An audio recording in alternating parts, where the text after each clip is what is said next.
setia selamanya, nyanyilah bergema. Laskar Yesus ya, ayunkanlah langkahmu. Maju jalan, angkatlah lagumu. Turut Dia, pahlawan maha besar, ikut Raja Yesus penebus.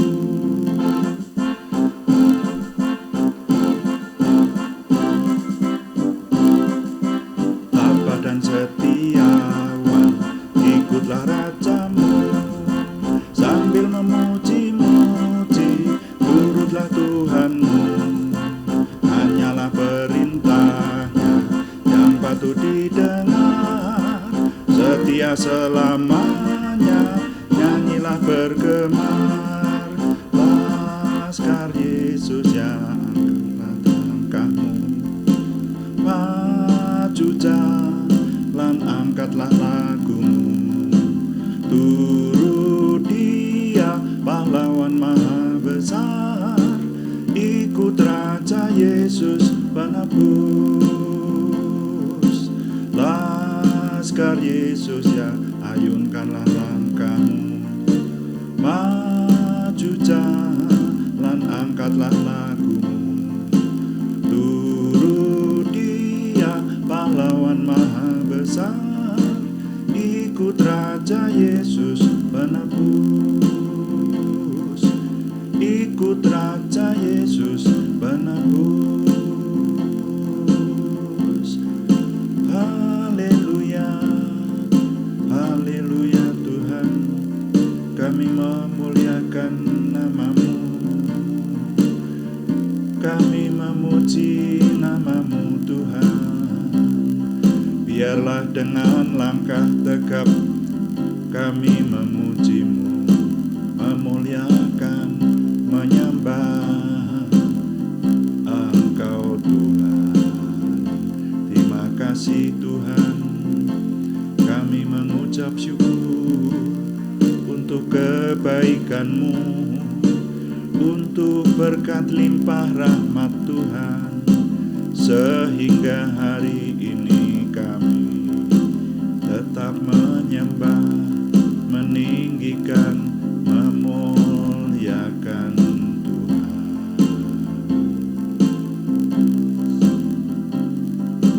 Laskar Yesus ya, ayunkanlah langkahmu.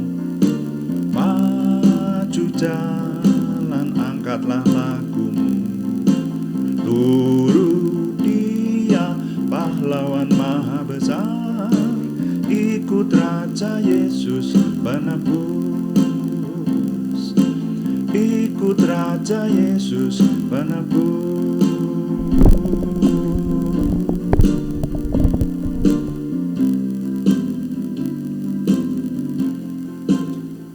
Kami mengucap syukur Tuhan, kami berterima kasih untuk semua yang Tuhan anugerahkan, sehingga kami setiap hari Tuhan berikan kemampuan untuk semakin mengenal Tuhan. Urapi semuanya dan bawa kami Tuhan untuk semakin hari kami semakin sempurna dalam kami mengikut dan menyembah Tuhan. Dan kesempurnaan yang ada adalah kesempurnaan yang menuju kepada kesempurnaan Tuhan. Terima kasih Bapa di surga. Malam hari ini Tuhan memberkati kami dan Tuhan terus menolong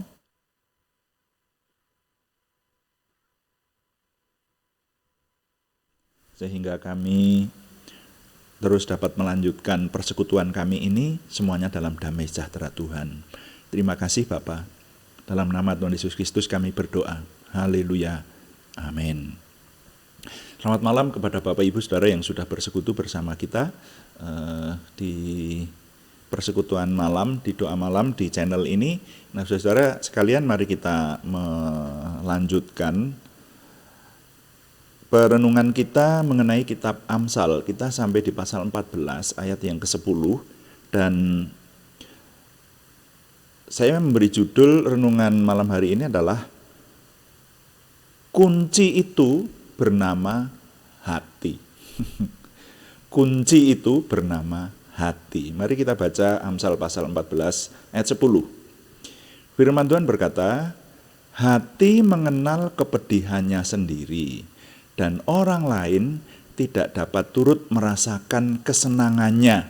Ternyata ketika kita banding-bandingkan dalam terjemahan-terjemahan yang lain juga maksudnya sama ya. Jadi terjemahan lama. Hati orang juga yang amat mengetahui kedukaannya sendiri, dan orang lain pun tiada dapat merasai kesedapan sukacitanya. Kalau terjemahan lama bunyinya seperti itu. Ya. Di Indonesian Literal Translation, hati mengenal kepedihannya sendiri dan orang asing tidak dapat turut merasakan sukacitanya. Ya, kalau bahasa Inggris King James Version, saya memilih King James Version ini sama dengan terjemahan lama. Bahasa Inggrisnya lucu-lucu saudara ya, tapi konon juga yang mendekati bahasa aslinya. The heart knoweth his own bitterness, and a stranger doth not intermeddle with his joy. Sebetulnya mungkin kalau yang umum kan do not ya, tapi ini dot th not. Yang ngerti bahasa Inggris lucu pokoknya, tapi ya seperti itulah. Nah, kita banding-bandingkan ya. Dan terjemahan bahasa Jawa dalam terjemahan 81, ati iku ngrasakake kasusahane dhewe, dene wong liya ora bisa melu ngrasakake kabungahane. Yang terjemahan 94, mung atine wong dhewe sing ngrasakake paiting kasusahane, mengkono uga wong liya ora bisa melu ngrasakake kabungahane. Nah, dalam bahasa Indonesia masa kini, suka maupun duka tersimpan dalam kalbu, pakai kata kalbu. Orang lain tak dapat turut merasakannya. Dalam versi yang mudah dibaca, bila orang sedih, tidak ada seorang pun merasakan kesedihannya. Dan bila orang bergembira, tidak seorang pun dapat merasakan kegembiraan itu sesungguhnya. Jadi terjemahan itu agak berbeda-beda, tetapi intinya sama.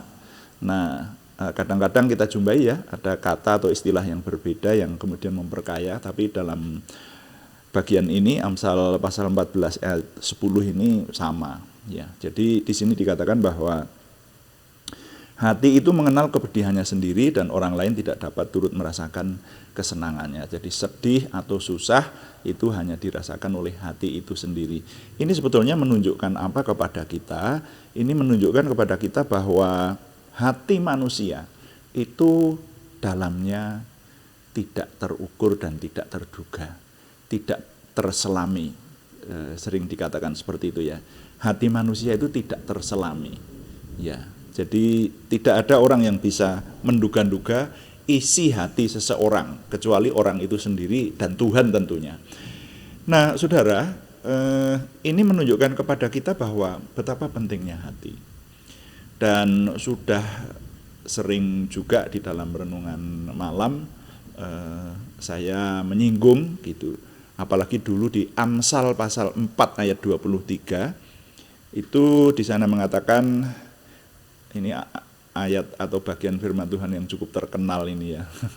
Banyak orang hafal ini. Jagalah hatimu dengan segala kewaspadaan karena dari dalamnya terpancar kehidupan. Dan ini Amsal pasal 14 ayat 10 ini tidak bisa dipisahkan dengan itu.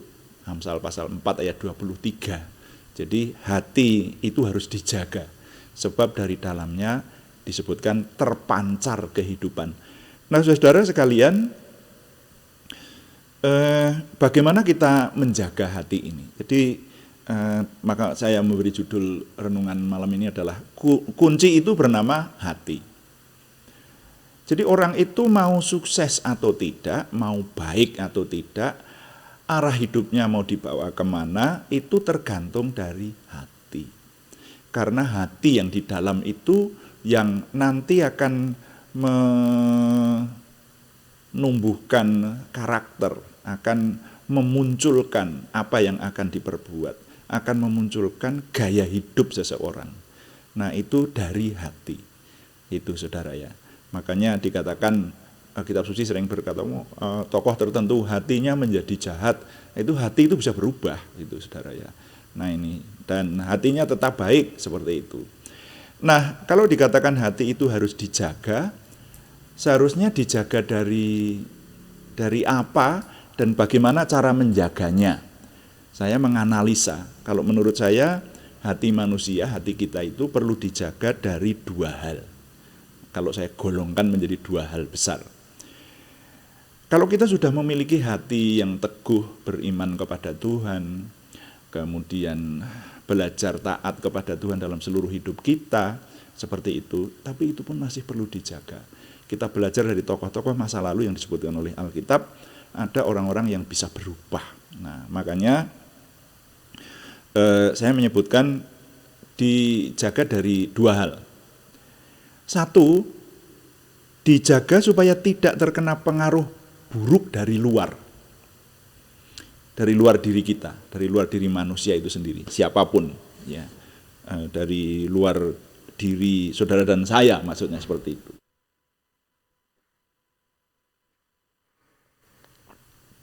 Nah, kemudian yang kedua, hati itu perlu dijaga supaya tetap teguh sehingga kuat bertahan dalam kebaikan. Jadi pengaruh dari luar, tapi juga memperteguh dari dalam. Nah gitu, dibagi dua gitu. Itu secara garis besar saya menganalisa semacam itu. Nah ini coba kita perhatikan. Saudara, ada orang baik, tapi karena pengaruh dari luar, hatinya bisa menjadi jahat. Banyak yang seperti itu, saudara ya. Itu karena pergaulan, karena tekanan, ya, karena pekerjaan, karena kedagingannya kalah oleh godaan-godaan dari luar dirinya. Nah, itu bisa, banyak itu terjadi.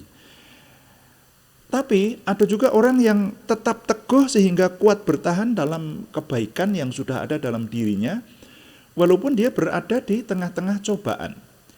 Alkitab memberikan keteladanan kepada kita. Saya mendapati contoh penulis kitab Amsal ini sendiri, Raja Salomo. Saudara nanti bisa ngecek di sana. 1 Raja-Raja pasal 11 ayat 4 dan 5. Besok ini juga akan kita teliti. 1 Raja-Raja pasal 11 ayat 4 dan 5. Di sana itu menyatakan, saudara nanti boleh buka silahkan. Dikisahkan bahwa Salomo sudah cukup tua, istrinya banyak. Sehingga istri-istrinya itu menghanyutkan Salomo. Salomo seorang yang pernah bertemu dengan Tuhan, saudara. Minta diberi hikmat, tetapi hikmatnya saja masih kalah dengan istrinya. Karena istrinya 1000, Anda masih ingat toh? Nah sehingga setelah dia tua, itu hatinya condong kepada istri-istrinya Salomo itu. Jadi saudara, hati itu bisa terkena pengaruh dari luar. Makanya ada orang yang menafsirkan apakah Salomo itu nantinya masuk surga ya. Kalau itu urusan Tuhan, saudara ya. Karena pada akhirnya dia menyembah dewa Asitoret dan dewa Milkom, sesembahan orang Amon, saudara. Itu. Karena istri-istrinya itu kan banyak yang berasal dari orang-orang yang tidak bersunat juga.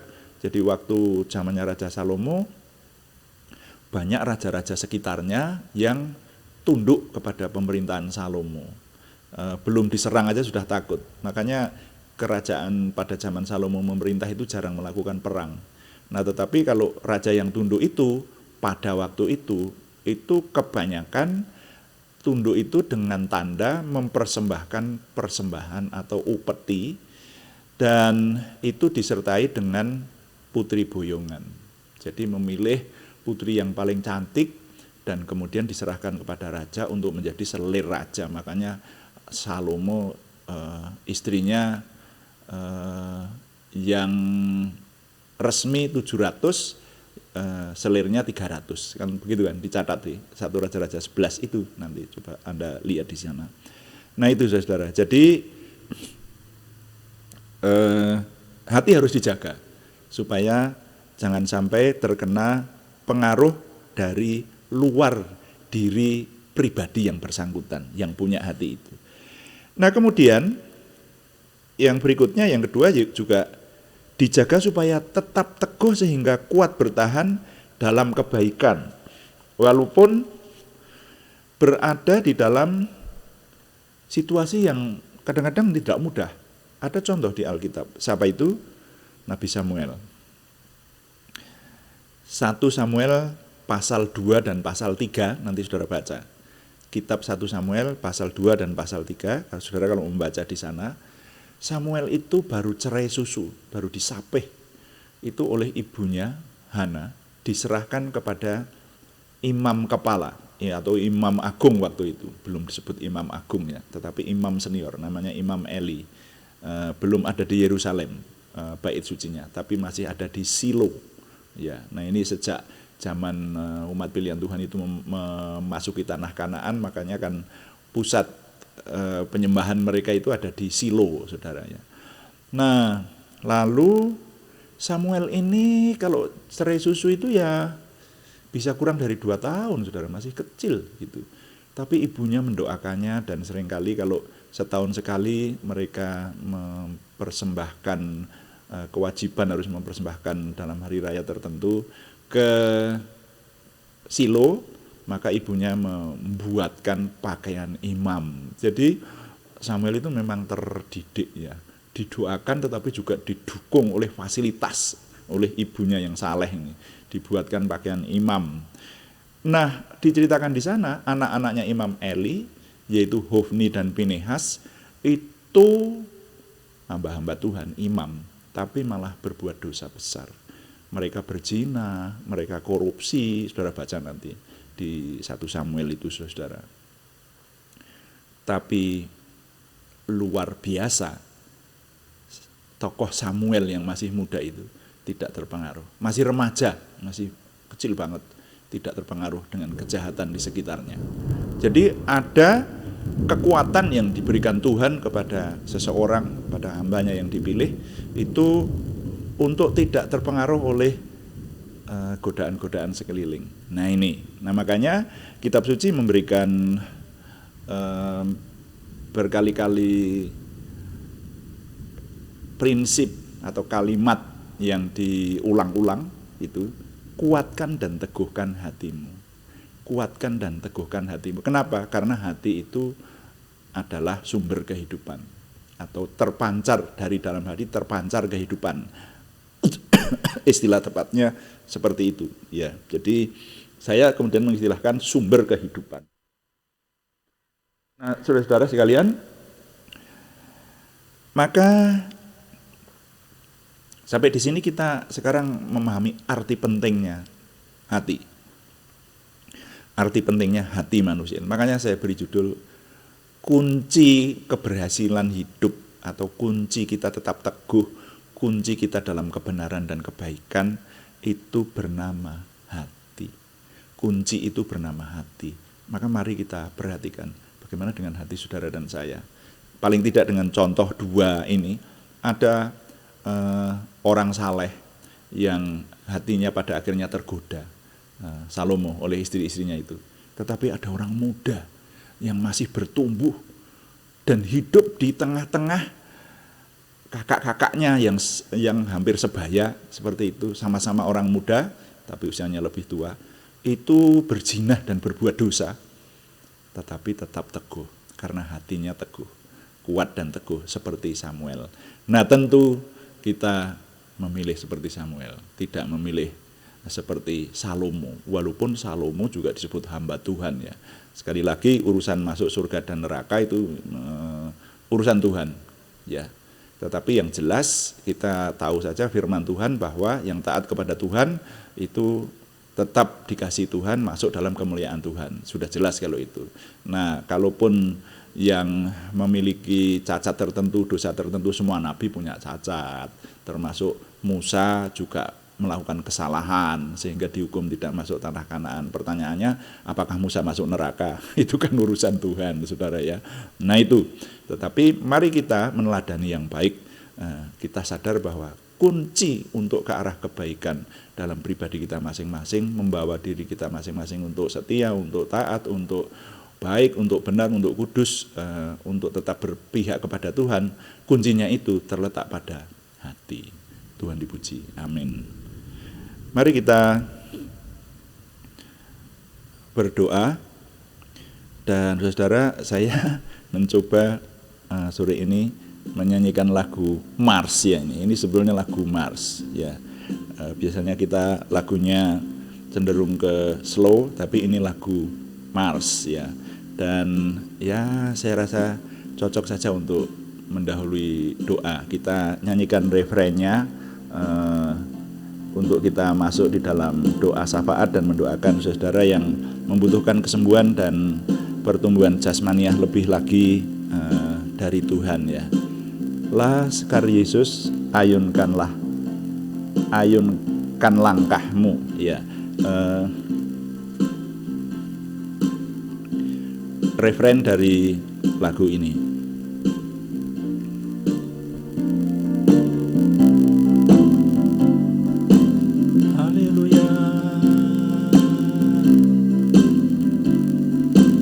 Laskar Yesus ya, ayunkanlah langkahmu, maju jalan, angkatlah lagumu, turut Dia pahlawan maha besar, ikut Raja Yesus penebus,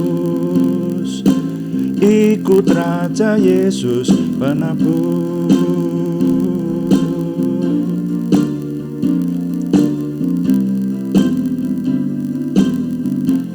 Bapa, kami mengucap syukur untuk semua yang Tuhan anugerahkan hari ini sehingga kami terus dapat melayani Tuhan. Oleh karena itu kami izinkan sekarang melayani Tuhan dengan doa. Kami walaupun berada di tempat yang berbeda, tetapi kami menyatukan hati menaikkan doa syafaat kami. Kami mohon Tuhan menolong khususnya di tengah bangsa dan negara kami untuk dilepaskan dari situasi khusus, yaitu ancaman virus corona yang sekarang masih ada, pandemi ini. Tuhan memberi kekuatan dan juga imunitas yang semakin meningkat kepada kami semua yang berharap kepada Tuhan, sehingga kami selamat, sehat, kuat, dan panjang umur Tuhan anugerahkan. Kami berdoa untuk semua yang sedang dalam isolasi, baik mandiri maupun ada di tempat khusus yang di rumah-rumah sakit juga. Tuhan tolong sehingga cepat selesai, cepat sehat, dan kami memuliakan Tuhan. Terima kasih Bapa. Sekarang kami berdoa untuk saudara kami yang membutuhkan kesembuhan dari Tuhan.